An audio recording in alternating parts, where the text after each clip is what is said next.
you work with, but do you recommend any other protocols for those who are struggling with acid reflux? Apart from gaps, do you mean?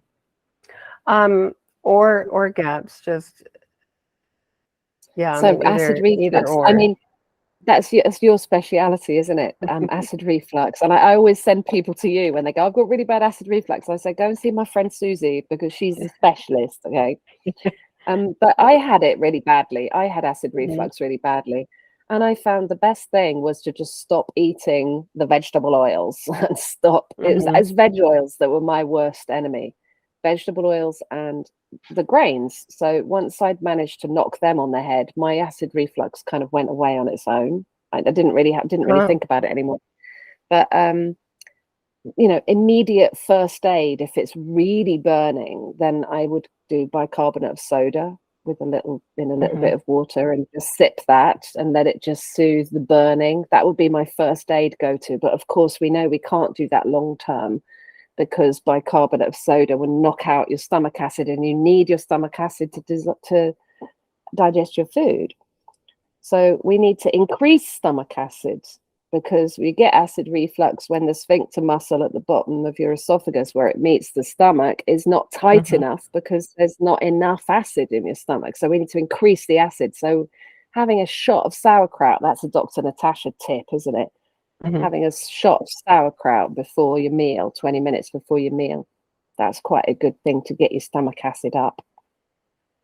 yeah. But yeah, that's all I know really. Yeah, well, that's interesting that for you, that you just took away the main foods that were causing you issues. And it seems like at the same time you had already started the GAPS diet, so you were already including the meat stock. I think I was at that time, yeah. Yeah. Yeah, and we all have different levels of severity as far as acid reflux goes. And I like the tips that you have, the baking soda and taking out the foods that cause the problem for that. So that's, yeah, thank you. Tell me, oh, go ahead. I was going to say, what are your top tips? I mean, you're the acid reflux queen. Well, well, first, people are usually staying away from their trigger foods, and so that's usually a good place to start, is to keep those trigger foods out. I mean, their whole diet is is overwhelming, so meat stock is usually the first thing. Most people start feeling the calming effect, and they have less acid reflux when they start the meat stock, even if they're still eating the breads and the pastas that can trigger it as well.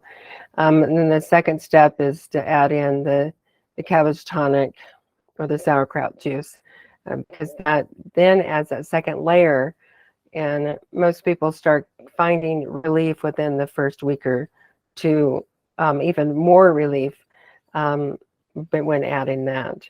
But some instant reliefs, yeah, I really like the baking soda. That seemed to work the best for me. A lot of people say the apple cider vinegar works for them, or ginger tea works for them, but those tend to be triggers, so most people will stay away from that. But the baking soda is usually the key. Slippery elm is always really, really good. A safflower tea also will help with the burn, but the baking soda is really the number one thing that works more instantly.